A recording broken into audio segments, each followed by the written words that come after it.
So actually it's true for everything then, really. Yes. Back to Relationship passion with and children. desire to feel the love of God Exactly. is going to actually And move passion through and all desire of to those. love everyone. To love, yes. It was interesting when we were in Sweden because we talked about love for nearly 2 days, and then a situation came up at the end of the second day where one person started to be unloving to the rest of the group. And instead of the rest of the group acting lovingly, you know what they did? They all were angry with him, which meant that he was acting unlovingly, and then all of them started acting unlovingly towards him. And for 2 days we'd been speaking about love. And yet right in the practical situation comes up and everybody was unloving. Even after 2 days about speaking about love. And so what we did is we wrote down the emotions that the group was avoiding. Now, some of the emotions were feeling that they'd been controlled and they were angry about that. Feeling that their time was being wasted and they were angry about that. Feeling that they were being unloved because the guy just wasn't listening to their desires and so forth and so forth. And we listed all those things. And then we said, can you see that you were unwilling to feel all of those emotions? Instead, you just wanted to dump your anger back on the man who was already angry. Do you think that's going to make him less angry or more angry? Do you think it's going to make him less loving or more loving, having all this rage dumped upon him? He's already unloving. Do you think it's going to make him more loving or less loving? Dumping rage on him, obviously going to make him more unloving.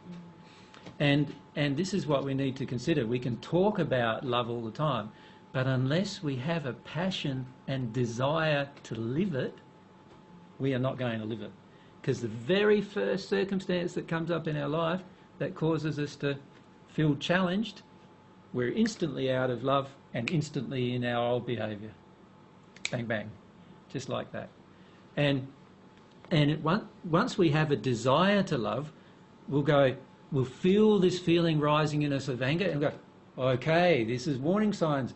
I'm now getting close to being unloving, you see? And if I have a passion and desire for love, more than anything that I'm afraid of, and more than anything else I want to do, I'll go, I've got to stop, I've got to remove myself or something from this situation. I've got to feel why I'm so challenged, that I can't love anymore in this situation. And again, that gets down to desire and passion. This is why desire and passion is such an important emotion to grow. Because if you have desire and passion, you can exercise desire and passion in all sorts of directions, and it will always overcome your terror. Every single time, your terror will be as if it's not present. So your terror will still be there, but because your desire and passion is higher, it'll be as if the terror is not present.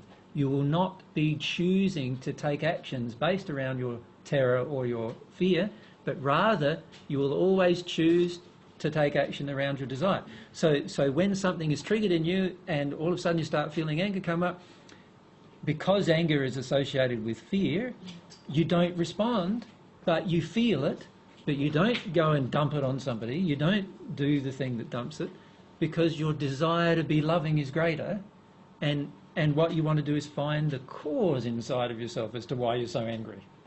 And so you passionately now, you write it all down, to the situation, you connect to the situation, and now you're passionately desiring to find the reason inside of yourself as to why you felt so angry in that situation.